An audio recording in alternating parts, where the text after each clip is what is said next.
Hello and welcome to this special edition of CNBC TV 18's Tech Toys. My name is Megha Vishwanath.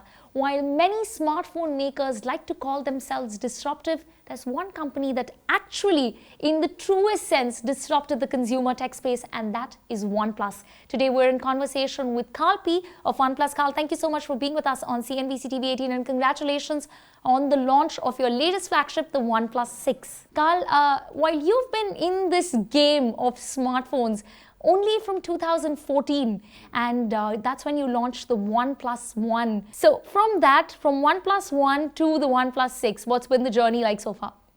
Oh, it's been a complete roller coaster. We had no idea what we were getting ourselves into. We just wanted to make a better phone. But back then, a lot of people and brands, when they built smartphones, they just looked at what kind of features there were. Right. Oh, does it check the box for feature A, B, and C? And that's okay. But today, it's become very different because everyone checks the boxes A, B, and C. So now you got to really put a lot of effort into the final. Just checking the box might be a 6 or 7 out of 10. Right. But how do you go from 7 to 8 or 8.5 or even 9? That's where we saw in 2013 that no other brand making Android phones was trying to compete in. Right.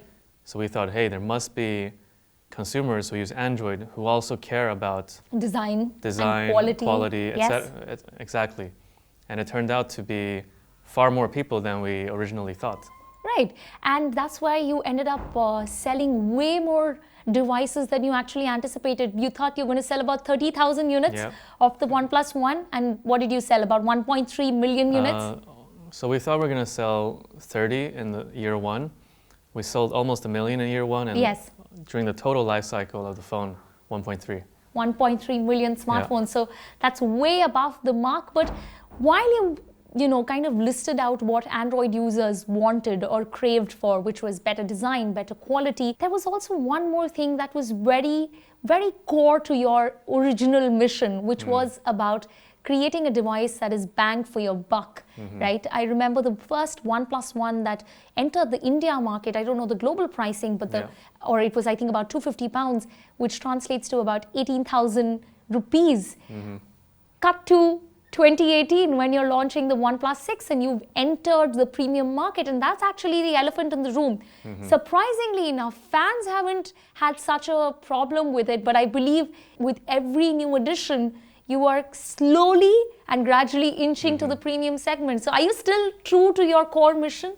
Yeah, and I said it during the launch as well. The idea has never changed. Yeah. It's always been to make a better phone and then give it to the consumers at a fair price. Right. And the reason why we're able to provide a more fair price is because we have a much more simplified channel structure. Instead of having a lot of middlemen, we do e-commerce primarily, or here in Europe with operators, which they don't take a lot of margin on top of the phone. Right. So you can still offer consumers a fair price. On the other hand, consumers are demanding more and more from their phones. Right. There's always new technology that people want. And for us, because we have a very tech-savvy user base, we have to give them the latest. So that's one thing. But on the other hand, the component costs of smartphones have also risen. So if you look across the board at the entire smartphone market, you can see that across the board, the prices have also gone up. So in reality, we haven't changed any of what we stand for. But OnePlus always stood out from competitors. While you say that across the board prices have gone up, yes, of course, especially with Apple launching the iPhone 10, a phone worth a lakh of rupees was almost unheard of or unthinkable. But people are buying that. But that was not OnePlus's original mission. Would phones become way more expensive with time, or would we see you guys staying in that sweet mid-premium 30 to 40,000 rupee category? Price, or how we set the price, is always an afterthought. Okay. For us, the first step goes into figuring out the tech. What exactly do we need to have in the smartphone to satisfy our users? Okay. And if that turns out that the components cost a lot, then the price will also go up. But we've never set a price target and be like, okay, we gotta stay in this price compromise segment, just to stay within the segment. Okay. That's never been our thing. And I think there's so much variety on the smartphone market that for users who prefer lower price point, there's also other great choices. While you spoke about your users and you spoke about the fact that they are very tech savvy, you've been known to crowdsource exactly what your phone is supposed to be from the get-go. And I don't know if many viewers know this, but even before you had an idea or a concept of a smartphone, you actually opened out to your forum and you were checking with users what is it that they want in their phone, and that's how Oneplus One came about. Yep. You've continued with that style of doing business. You continued that even till the latest flagship, the Oneplus 6. The downside, however, of that was that when you actually announced that the Oneplus 6 is going to pack in an iPhone 10-like notch, you got a lot of criticisms, to say the least. How do you react to that? Listening to feedback is something we've always done. I do think that we're more open to listening to feedback than a lot of other people. But listening to feedback doesn't mean doing everything. So if you were to listen to everyone's feedback, then the feedback would be, you gotta make the best phone. Right. This is not enough. You gotta put even more things. Yeah. So you gotta figure out what do the users actually mean with what they say. I remember when we made the Oneplus One and it was 5.5 inches. Yes. There was a lot of criticism. They were like, whoa, like the iPhone is only 4.7 inches. How can you go to 5.5? It's going to be so difficult to hold. But what they were actually saying was, I want a phone that's easy to hold. Yes. Not I want a phone that's exactly how many inches. With a smaller screen, yes. Exactly. So we managed to, by shaving off the back and making it curved, we managed to make a 5.5-inch phone just as easy to hold as a 5-inch phone. Right. So that's what we mean by listening to feedback. It shouldn't be taken word for word. If you put everything in your phone, it's not going to be a great product. Let's address this. What was the idea or the need to go the notch way? And that's something that we're seeing almost all flagship smartphones do, especially in 2018. If you look at the long-term trends, what we're going to see is the front of the phone melting away. And we're going to end up with full screen. That's it. In the future, smartphones are going to look more and more similar on the front. They will all be screen. Okay. And now we're taking, or the entire industry is taking another step towards this direction. So for the Oneplus 6, the size is almost exactly the same as the Oneplus 5T. But we added this additional space here where we can display your notifications, which means you're freeing up this entire ribbon for other things. So why wouldn't we want to give you more screen for no negative side? There's no downside, right? It just gives you more screen. So did you or did you not take inspiration from the iPhone 10? It's the entire industry. So once we saw that there were OLED screens that you could now cut. So before OLED screens, you weren't able to cut. Yes. Now you can cut them and they still work. Then other people also saw that. All right. So it actually goes hand in hand with the screen, with how fast the technology moves on the screen manufacturer side, and then what we choose to implement. Yeah. So I think it's a function of the technology being what we're waiting for, and not necessarily a specific company. Okay. While you're talking about this, let's also try and understand that the average upgrade cycle for a user is about 3 years. You also mentioned in your keynote, many users are still on their Oneplus One, and I know a few of them personally, and they're not complaining about the device. So what do you think, or what have your studies shown? What makes a user upgrade to the next smartphone? Is it just the design? Is it just performance? Or does it take something way more than that? I think it's the holistic product. It's a balance. If it's a performance beast, but it looks like a toy, then it's probably not what our users want. So we want to create, a phone with the best hardware, but also really well optimized software, but also a great camera and also really good design. So it's the overall package, the balance. So if you were to ask me what is one thing that people really look for, I don't know. I know that OnePlus users are very loyal. Right. So a lot of our sales come from previous OnePlus users. So what would your pitch be for the OnePlus 6? What is it that OnePlus 6 has that not just other competitors lack, but also, why should a user who's on the OnePlus 5 or even the 5T should upgrade to the successor? So I think a user who's on the 5T shouldn't necessarily upgrade. Okay. People should upgrade when they need a new phone. And for the OnePlus 6, we focused on speed. It not only does it have a really nice design, really good performance, and a really good camera, we've honed in on the speed to make gaming even better, etc. So.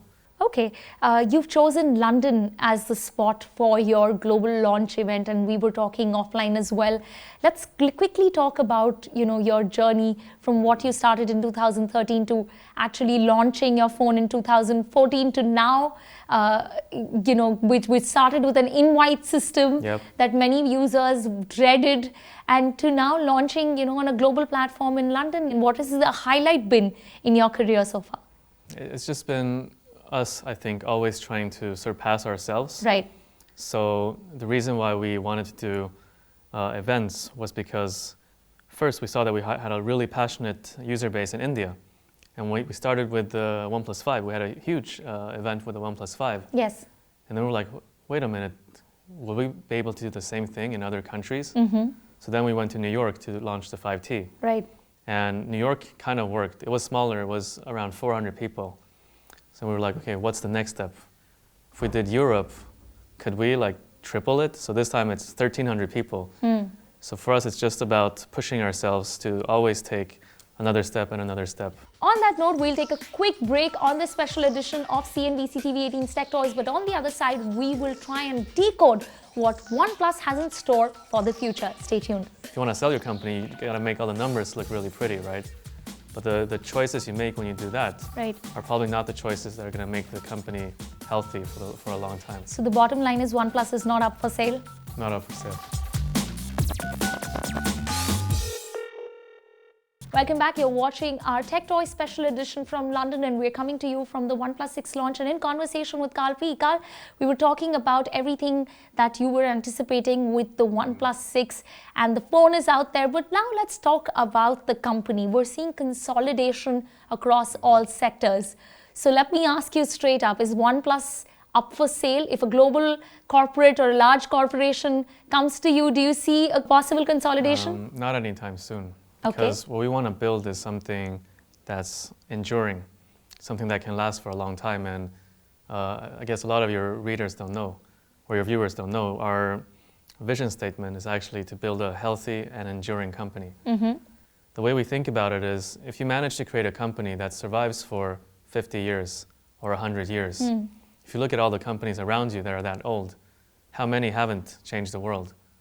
I think a lot of them have. But if you focus every day on trying to be fancy or trying to disrupt, or if you want to prop your company up for a sale, then you're not focusing on the things that are going to lead to this company surviving for a long time. Right. If you want to sell your company, you got to make all the numbers look really pretty, right?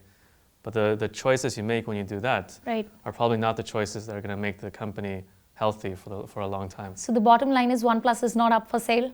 Not up for sale. Not up for sale. All right. Speaking of sustainability, you started by producing one handset each year. You moved on to doing 2 models per year, and that's the cycle. Do you see yourself continuing to be able to do that, or are you stretching yourself too thin? I think we're at a comfortable level now. Okay. I think 2 is not too much.